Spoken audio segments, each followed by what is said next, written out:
Bientôt la représentante française contre Bermoy, juste après le combat de Hugo, que vous retrouvez. Hugo Legrand là, concentré, opposé à Wang. Qui est dans un, on va dire, à nouveau dans un tournoi important du championnat, on va dire. La porte d'entrée vers le podium. C'est un 8e de finale, il faut absolument passer pour avoir le droit de continuer quoi qu'il arrive dans cette compétition. Alors on n'a pas senti Wang totalement saignant dans ses premiers tours, mais il faut reconnaître que quand il a eu l'opportunité, il ne fait pas d'erreur, hein. Il vous met à 2 mètres en l'air. Mais voilà, Hugo il a les armes. Regardez, il a les armes, il les court tout de suite. Il est tout de suite à l'attaque, tout de suite bien installé avec son Shibata. Oui, voilà. Regardez le fond, voilà la réponse. 20 secondes. Il lui a mis à Wang.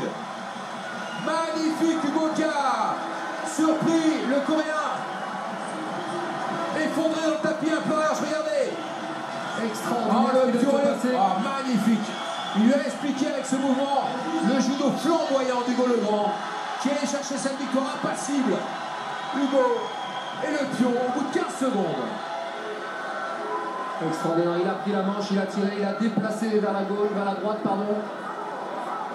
Quand vous faites du judo, quand vous avez les moyens, après des heures et des heures d'entraînement, mais que vous avez le talent et les mouvements, tout est possible, même contre les plus grands. Voilà, il intériorise beaucoup, il reste concentré, il ne se laisse pas envahir. On n'est pas au bout de la journée, rien n'est fait, hein. Regardez, à la volée, il revient une première fois, et Ushimata, réaction, il tourne, il plaque évidemment. C'est magnifique, hein, Stéphane. Ah oui, alors voilà, regardez, il a bien la manche, il la garde.